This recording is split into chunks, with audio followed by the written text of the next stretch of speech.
Were you surprised that A&M played Mississippi State that close and Emmanuel Miller's performance in that game? Yeah, I thought last night that A&M played really hard. I thought they played well. Number 5, Miller's a really, really good basketball player. He's, draws fouls for them, excellent rebounder, can really, really score the basketball. They isolated him a lot, both in the post, the mid post, and the elbow area. A really tough cover for sure. Any update on Jalen Williams' status for this game? No update. Thank you. Thanks. Bob? Eric, were you surprised that A&M only had 5 turnovers, given they hadn't played in 32 days? They obviously didn't shoot the ball well, but they handled it okay. Yeah, I mean, it's a team that, did a good job. I thought on both sides of the ball. They played a lot of zone, which is good for us because we were zoned, the entire game basically, or most of the game against South Carolina. So we got to put a few different zone looks in. And sometimes the zone allows you to get some 3 balls. And I thought, that's what we were able to do against South Carolina. So hopefully against Texas A&M zone, we'll be able to, to get our feet set and get some looks from 3 as well. Although everyone's zone is a little bit different. Coach Williams' zone is pretty active, and they'll get up the floor a little bit more, which means we've got to use space on the floor, to try to attack, their zone. And you guys, I guess if you win Saturday, that might, correct me if I'm wrong, this would be your 11th straight SEC win, which would match what the 95 team did and win their last 11 SEC regular season games. What would be this, if you guys could do that, what would be the significance to you? I mean, I'm just, how do we, I said it the other day, like starve distractions, just worry about the next game. And then after the game, I guess it'll be, that question can be posed again, but right now we got to worry about our preparation. It's the 3rd time we prepped for them. So hopefully the guys will remember the other 2 preps and that'll help us from a mental standpoint, potentially. And was there a part of you that wondered if this game would ever come off, and just how glad are you to finally be playing them? Yeah, I mean, I'm just glad that our guys get a chance to compete again. I mean, the last thing that the team wants to do is go into practice with me for a week this time of year. So I think it's, we go get right into our normal prep starting today, and continue to have accountability and player ownership. I mean, I think that's important. Kind of reestablish our focus as well. That's kind of where we're at. Hey, Bob, just to clarify, 93-94, they did win their last 11 games, but there was a Montevallo game mixed in there, non-conference. So okay, was that 94 and 95? I'll check with you afterwards. I got a couple more if time allows. Thanks. Tom Murphy, please. Eric, you've had 7 different leading scorers during this 10-game win streak. So I'm wondering what you think of that stat, and then just what you've done better in these 10 that you weren't doing before that. Yeah, I mean, I came up with the phrase today, sharing the ball, everybody feels stardom. Everybody can have their day, or their game, I should say, if you share the ball. And I think the reason we've had different leading scorers is because we have shared the ball. We've tried to, mix up, our offensive sets. We've tried to find a winning matchup each night. Like where do we think we can attack and find a winning matchup? That's been important. But I just think the guys are sharing. I think they believe in one another, and I think that's why we have found some success both offensively and defensively. Scotty. Coach, Justin has been playing great lately, and he's always been steady. But it seems like at certain points in a game, he'll almost like flip a switch offensively and give you some pretty incredible scoring stretches. I guess just what have you made of those runs that he's made? Yeah, I mean, his aggressive index has been awesome of late. I mean, he's been aggressive both sides of the ball. Is offensive rebounding, defensive rebounding. He attacked the rim. We had him handling the ball in pick and roll the other night, where we ran 3 of those, and he had an and one, and he's rolling hard to the rim. He's picking and popping sometimes, and shooting the 3 or turning it into an ISO. So he's just, I think his confidence. Our play package, we've geared a little bit more towards him as the season has gone on, and he's just doing a great job for us, to be honest. I think you tweeted Tom the other night after the game that Justin was kind of urging you to put Bebe in the lineup. What does that tell you about Justin as a teammate? I don't know if he wants to join our coaching staff or what, but I like when players feel comfortable enough to come and, he told me to put Bebe in, then he came back and told me to put a Mecca in. And I asked him if he wanted to hold up a play card and call a play too.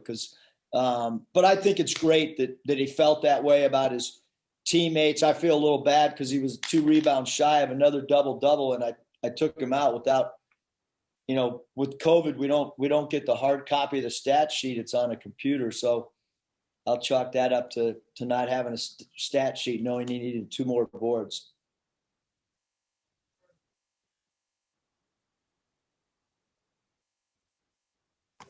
Curtis.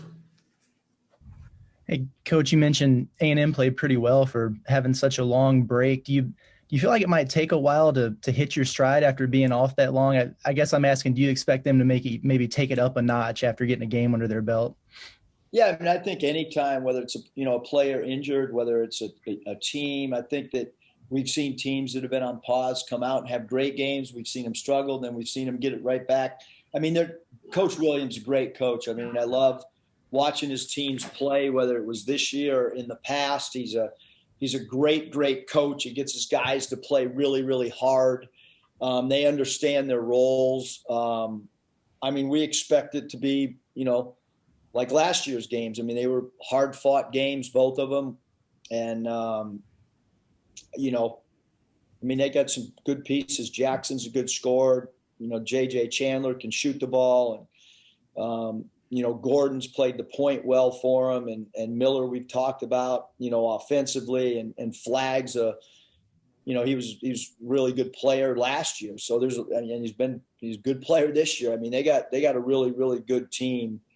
Again, it's reestablishing focus now that we've had a day off, and we'll hit our accountability board today and kind of go through our stats of things that we did well and look at some mental errors maybe that we had last game at South Carolina, and look at what we did last year against A&M again on film. Nikki. Hey, Coach, were you surprised by how competitive they made that game last night after so many days off, and how much of that scouting report from the first time around is still relevant to use for this game? Yeah, I think, Nikki, that the scouting report, the 2 that we've already done, we're making adjustments, often on those 2 reports, and obviously off last night's game. They ran most of the same stuff that they had run both offensively and defensively. So I don't think there's a whole lot of change from that aspect. But we were not surprised at all that they played so well and that the game was, it could have gone either way for much of the 40-minute game. Again, that's the staple of Coach Buzz Williams' teams is playing hard and competing. So I wasn't surprised at all. I knew sitting at home, I felt like they, before the game that they could win the game. And certainly they played like it throughout the course of the game as well. Bob, follow up. Eric, I saw you, I think this was on Twitter, but you tweeted something out about some. I got to stop tweeting if you guys are reading it that much. Doggone. Well, I'm just trying to have fun. And I mean, when my wife puts some of those shows on that I might not really like, that's when I start tweeting. You guys really paying that much attention to my stupid tweets? Why else are you tweeting? We're not supposed to pay attention to it. For my own entertainment, I think. Okay. Well, I think anyway, you tweeted something. You were showing your phone saying Jalen Williams. I don't know if you've been texting during the game or tweeting, but you said that's a great teammate. That's a great teammate. But I wasn't quite sure what you meant. Could you explain that?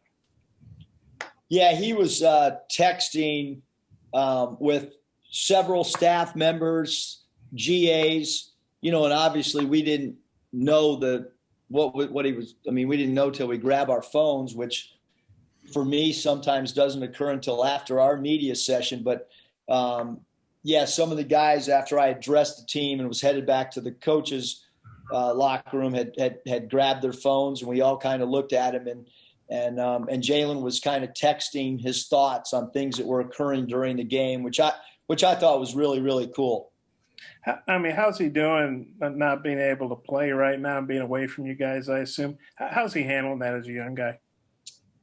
Yeah, I mean, I think he's doing fine. He's doing fine. And as far as this A&M game, you've been close before and gotten a call.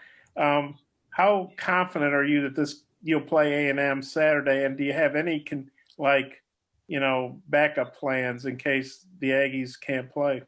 Nah, we're looking forward to playing Saturday, and it's the last regular season weekend for the SEC, and so I mean they got the game in last night, and I don't see any reason why we wouldn't play on Saturday. Let's got one more. I think you guys are 15-1 at home. Obviously, that's a great record, and we've talked a little bit about the atmosphere, but just how good do you feel about that record, and what do you think that says about the program right now? Yeah, I mean, I think our home record this year is really good. Obviously, got to give Missouri a lot of credit. The night that we did lose, they came in, they played really well. They're well coached. They played hard. They competed. I do think our crowd enthusiasm as we've won games. You've seen the maximum amount of people that we can get in there.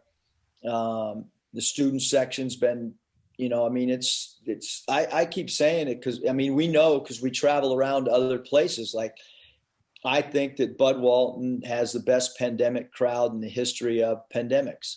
And I've only been a part of this one, but our crowds they're good. Like, we feel it. We feed off their energy.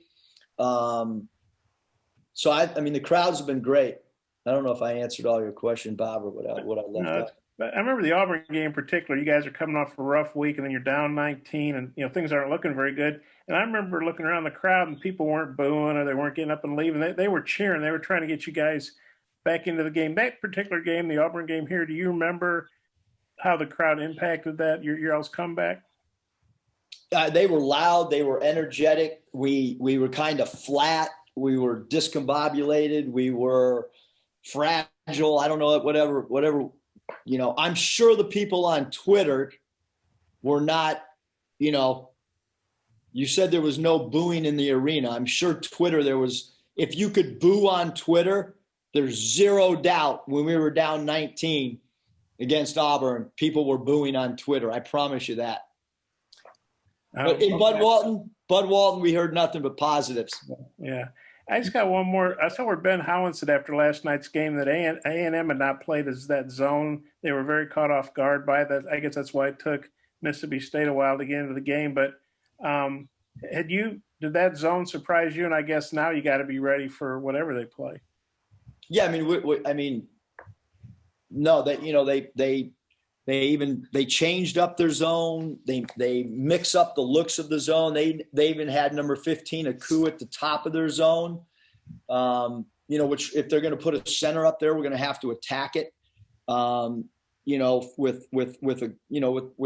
the right mentality, they'll swipe at the ball and get steals when it goes to the middle of the zone. Our whole staff watched the game individually, and we were all texting. back and forth, different ideas. I still think for us, it comes down to our defense, Bob, and us being able to ambush the ball and make the offense, whoever we're playing, like I said the other day, play a little claustrophobic with us being active and moving all over the place. And our defense has been the one thing. I know we're scoring and all that, but it still starts with us from a defensive standpoint, setting the tempo of the game early on with how we're going to defend and how much energy we're going to put forth. But we expect them to play the zone. We expected it in the 2 games where when we prepped before, we did a ton of zone work. Sometimes it looks like a matchup. Sometimes it looks like a hybrid. And we'll just have to go with just like we did at South Carolina, we'll have to add some offensive packages of our hybrid half zone, half man, and not play on our heels and try to be aggressive offensively. Yeah, see, Tom's got another on there, so I'll give it back to Mike. Thanks, Eric. Thanks, Bob. Nate? Yeah, Eric, any concerns after shooting the 3 so well that you end up that they get 3-ball happy again, like you said they did earlier in the year? The great thing, Nate, if you get 2 3-ball happy, is there's some empty chairs to come and get a rest and kind of check out the game from the sideline view. We still want to be who we are, which is attacking the rim, which is getting free throws attempted, which is scoring paint points. If we're knocking down the 3-ball, certainly want us to take them. I think the big thing is, not one pass and ill-advised 3. You can do that, once in a while. I think our pace of play, it's well documented that we play fast anyhow. We just want to play fast with great shot selection as well. Thank you. Final question, Tom Murphy. Eric, speaking of pace of play, is Texas A&M's, their scoring numbers are such that, are they that methodical? Or why is it that their scoring is so low? Yeah, I mean, they control tempo. They do really turn you over. They're 42nd, in the nation in forcing turnovers, and their defense is 51st in scoring defense. They're holding teams to under 65, and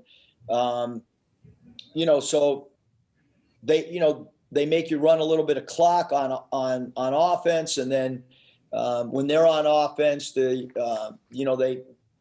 run opportunistically. Their games are a lot of times grinded out games, and they'll sub a lot. To try to slow the game down to some degree when a sub goes to check in a little bit late, maybe, and then the ref lets them in.